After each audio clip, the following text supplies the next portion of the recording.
మన రక్షకుడైన యేసుక్రీస్తు నామమున అందరికీ వందనాలండి.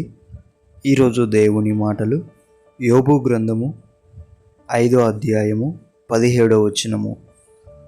దేవుడు గద్దించు మనుష్యుడు ధన్యుడు, కాబట్టి సర్వశక్తుడగు దేవుని శిక్షను తృణీకరింపకము. ప్రియమైన దేవుని బిడ్డలారా, దేవుని చేత గద్దింపబడుతూ బాధపడుతూ ఉంటున్నారా? అయితే నువ్వు బాధపడకూడదు, నీవు ధన్యుడవు.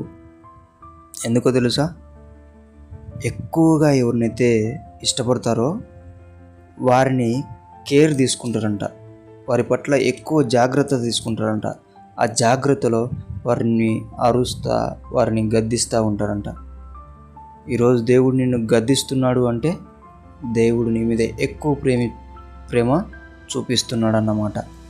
కాబట్టి నీవు ధన్యుడవు. నువ్వు ఆయన శిక్షను ఎన్నటికీ తృణీకరించకు.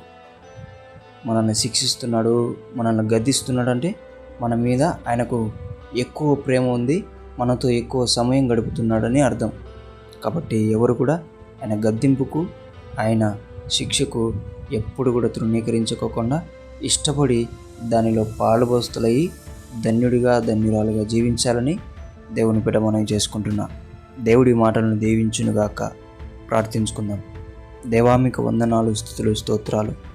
నీ గద్దింపును, నీ శిక్షను తృణీకరిస్తూ బాధపడుతూ ఉంటున్నాం తండ్రి.